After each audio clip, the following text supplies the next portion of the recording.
A very good morning to all of you. This side, your host Kapil Gupta. So, the sad story it is coming from Guyana. Guyana ferry disaster MV Barima capsizes.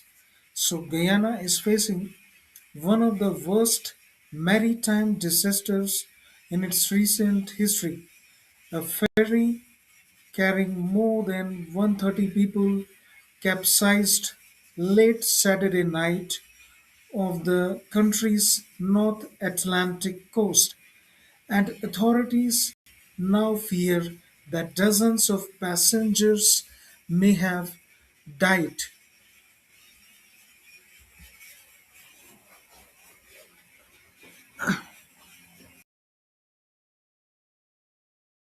We have to, the vessel named the MV Barima departed from Georgetown. That is the capital. Georgetown is the capital of Guyana, bound for the village of Port Kaituma. On board were 116 passengers and 17 crew members. About 8 hours into the journey, the ship capsized, authorities say, after being struck by a large wave. Now, Guyana's Prime Minister, Mr. Mark Phillips, confirmed that 67 people have been rescued alive. So far, 41 men, 11 women, and 15 children. Tragically, two bodies have been recovered and dozens more remain missing. Now, survivors have shared accounts. One 18-year-old man said he swam in the ocean from 10 p.m. until 4 p.m. before being rescued. He fears his wife and daughter died in the disaster. Now, authorities have expanded the search area from 400 to more than 1,000 square kilometers with the support from oil sector vessels equipped with the scanners and divers who entered the sunken hull to search for the missing. Now, Public Works Minister Mr. Juan Edgil said the ship's captain and another crew member have been taken into the police custody after testing positive for cannabis use in medical checks. Authorities also uncovered serious discrepancies in the passenger manifest, making it difficult to know exactly how many people remain unaccounted for. The Guyanese government has set up family assistance centers in Port Kaituma, Mabaruma, and Georgetown as the nation anxiously awaits the outcome of the rescue operation. These kind of family assistance centers, this is the basic thing every government should establish. I applaud the government for this key step because you need food, you need shelter, you need medicines immediately from as soon as possible. So first aid facilities also there, doctors are also there, nurses are also there. So the affected, the victims, they are care they are to be cared in well manner. Now, the MV Barima was built in 1939 and last dry docked in 2024. You sh- this is the most important information which we have to know about the vessel age. We've asked you to come to this press briefing to share information on an incident that occurred overnight. As you recall, and is aware of by now, we had a ferry, the MV Barima, sailing from Georgetown to Port Kaituma, and the ferry has capsized, and we are in a state of search and rescue as I speak to you. In other words, we have launched a search and rescue operation since we received the information of the ferry capsizing just off the coast of Region 2. We are in a search and rescue operation. As at this time, we've confirmed the rescue of 53 passengers from the ferry, and efforts are ongoing to rescue the additional passengers who were on the ferry. It is now daylight, and we expect that more passengers will be rescued because we have a number of assets out there. The Guyana Coast Guard is deployed, MARAD vessel is deployed, and we have several private sector coastal vessels are deployed in the area where the incident occurred. The GDF had a helicopter overnight assisting with the search and rescue mission, and we had at least one private aircraft that was instrumental in spotting the area. So we would have been able to do a more accurate search and rescue people who would have been on the ferry so far. It is now day clean, and we have additional assets, including the Omni helicopter has joined the search. And I wish to tell you that that search not only is expanded, but is ongoing as I speak. Our effort is aimed at rescuing everybody who was on board that ferry. I have with me our ministers who were in the Search and Rescue Coordination Center from the time we received the message of this incident. And we have been working with the technical staff from MARAD, and the head of MARAD is here and his technical staff. And we've been working with them, coordinating this effort aimed at rescuing the people who are on the ferry.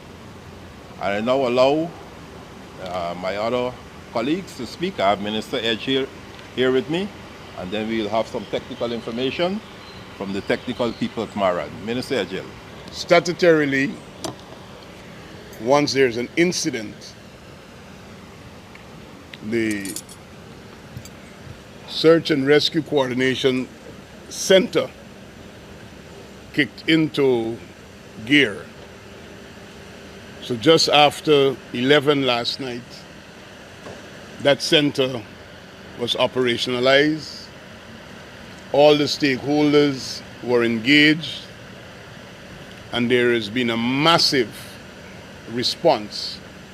And I want to use that term guardedly because it was massive response of both state and private sector assets.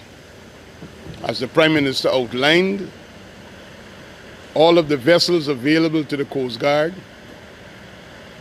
all of the vessels available to MARAD, private operators that were operating in the area, operators of vessels from the Essequibo Coast as well as from Region 3 were deployed, and that has led to huge success even in the dark hours, and we expect that to improve in the daylight hours now. We are hopeful that we'll be able to account for all that were on board, 116 passengers and 17 crew. Among those passengers, there were a number of children. And I would believe that the good people of Guyana would offer this Sunday morning the thoughts and prayers that all the men and women who are engaged in this search and rescue operation will be able to have huge success, and while they're conducting that search, they themselves are safe.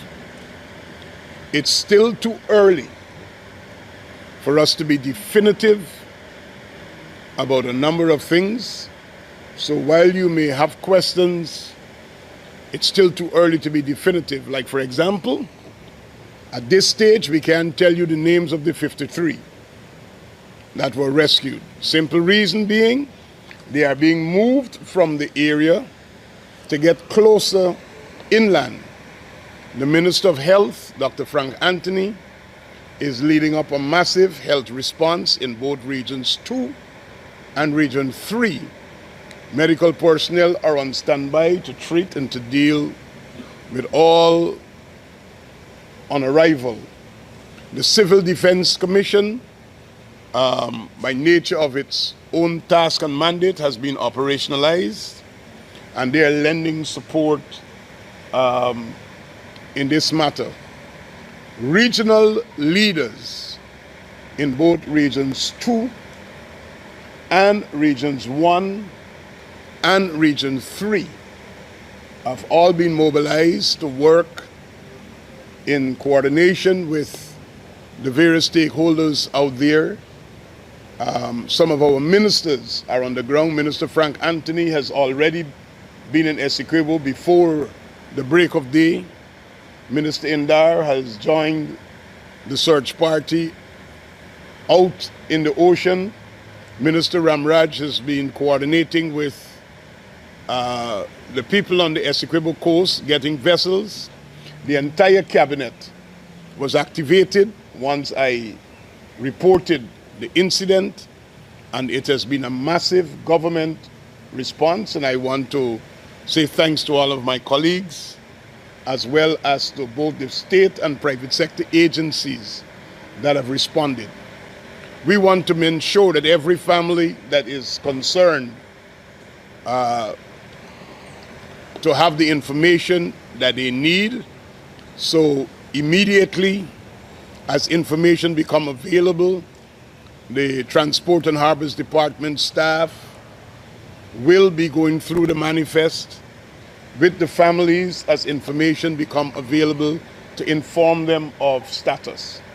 But that information must be treated with care, because we have to be certain before we divulge that. So that's where we're at. And I did ask the coordinating center, is there anything else that can be done or should be done to ensure that this search and rescue is effective? And after we have gone through and brainstormed everything, we are satisfied that everything that could be done, should be done, and was able to be done, was done. Government has been able to do what was necessary. So we want to assure the public that everything that can be done, should be done, or should have been done, was done, and we are continuing that at this time. So thank you. Good morning all. Thank you, Prime Minister. Thank you, Minister Ejel, Minister Malikchan, Minister McFoy. I wish to endorse everything that is said by the Prime Minister and by Minister Ejel, and just to add emphasis on the effort that the Maritime Administration has been, and the role we've been playing in this exercise. It's not only MARAD, but MARAD along with the Guyana Coast Guard, GDF Coast Guard, is spearheading this exercise. The Coast Guard is the on-scene commander, while MARAD mans the center, and we're in communication with everyone. The MARAD deployed 3 vessels, as Minister mentioned. The Coast Guard deployed also 3 vessels, plus the several private vessels there on scene. The police also deployed 2 vessels, and they're all continuing to search, and they're picking up survivors even as we speak. Our hope is that we continue, as the Minister mentioned, with the daylight hour, because most were picked up the early number during the hours of darkness, that we're able to pick up and rescue a substantial amount, or if not, that is unaccounted for thus far. Additionally, The vessels went out with a lot of life jackets, life floats, and life buoys to help support persons who might be in the water so that they can, grab hold of these until they can actually be rescued, because every minute counts. So if we can just give someone a few minutes, a few seconds to hold on to something, we have those additional resources on all the vessels that we sent out. That is all I have for now on PM. Yes, I was saying I would like to reiterate at this stage that this is an ongoing search and rescue operation. And we have to follow the protocols. We are not giving out any names of persons who were rescued so far. Okay? The persons who were rescued, right, they were taken to a medical facility, right, a charity, and they are under the care of our medical doctors, and that operation is being led by Dr. Frank Anthony. After that initial medical care, then we'll be in a position to release people and to release names. Okay? Also, as I mentioned before, and I think Bishop mentioned, we have 2 centers that were established in Region 1.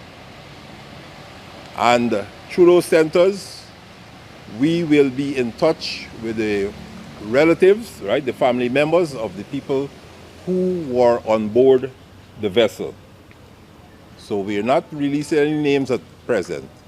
We are focused on rescuing people who are on board the boat. PM, just to add that the Transport and Harbors Department staff would remain here for the rest of the day in an ongoing exercise to engage with any family that requires information. This has become the Guyana, the center where we will be communicating and engaging with family members in Georgetown. And similarly, this boat was bound for Port Kaituma. A similar center has been established in Port Kaituma. So there will be no drought of information. So the Transport and Harbors personnel with the manifest would be able to interface with family members that are seeking information. And I dare say that information will become available as soon as it could be verified. We don't want to put out anything out there that is not accurate. Thank you, Bishop. So you heard that, 3 centers, 1 here at Guyana, 1 at Port Kaituma, and 1 at Komaka, Mabaruma area, right? Those are the 3 centers, and all the information and interaction with relatives will be done through those 3 centers. Questions? No questions. The first briefing. Right, so that's the end of the briefing. I think we would have covered every aspect of information that you would need. It's a bit early, too early to delve into any other aspect as to the incident, because the focus that we want to direct our energies towards at this time is the search and rescue of the personnel, both the crew and the passengers on that boat. Mr. Prime Minister. Helicopter, right, to search the area. As you know, there was a fixed wing that went before and circled the area and was able to pinpoint, and then the helicopter went in afterwards, right? So 1 helicopter was deemed adequate at that time to go into the area. Why are the other 2 not working? Why the other 2 helicopters not working? GF helicopter. Well, I'll have to find out why the other 2 helicopters are not working. But the decision was made only to deploy 1 helicopter. As you say, the other 2 are not working. I will have to find out And if they're not working. the route, why the newer vessels were not used? Dennis and colleagues, the MV Burima is the vessel that is used to go into Port Kaituma. There are special characteristics of getting into Port Kaituma, and the MV Barima is the smaller vessel that goes in. The MV Kimbia and the Militia are the vessels that go to Mabaruma. Very soon, the newer vessel, the Calliope N, will be going also to Mabaruma. And you would be aware that we are building out in Port Kaituma the roll-on, roll-off facility to accommodate the MV Militia. But at this time, the vessel that transit the Port Kaituma route is the MV Barima. Okay. So, I know you mentioned 116 persons on board plus 17 crew members. I know in many of these instances, children and toddlers are considered free, so they might not be ticketed. Could you say definitively that 116 includes all the children and toddlers on board? 116 includes children and infants in arms. Do we have any idea? In this sector, we consider how many souls on board. And do we have any idea about the weight the vessel was carrying at the time, based on what it left Port of Georgetown with? I can tell you I have the manifest of the cargo, and there was nothing to suggest that it was overweight. Okay. It's normal. Were there any preliminary, were there any complaints or expressions of concern by crew members about a possible leak of the vessel some weeks ago? Not that I'm aware of, And sir. complaints by passengers that your cargo was being soaked at some point? No, I don't have that report. We don't have any such reports, but we have to stop here now because it's the same people who are speaking to you have to continue with the search and rescue coordination, okay? So we'll have to go now. Understandably, Gordon. There will be further press conferences, right? Which we will update you as we proceed. So understandably, people will be concerned, and the media and everyone will be trying to get information, the community, and by extension, the public. Exactly. All we ask you to do is to recognize that we could only share verified information with you at this time. This is a briefing, and that you would rely on the information that comes from the official channels and avoid circulating information that are unverified information that could cause further distress or hinder operations. So we ask you very kindly to revert to us. We will share the information as it becomes available. Thank you very much, ladies and gentlemen. Thank you very much. We want to go back to the search and rescue effort, okay?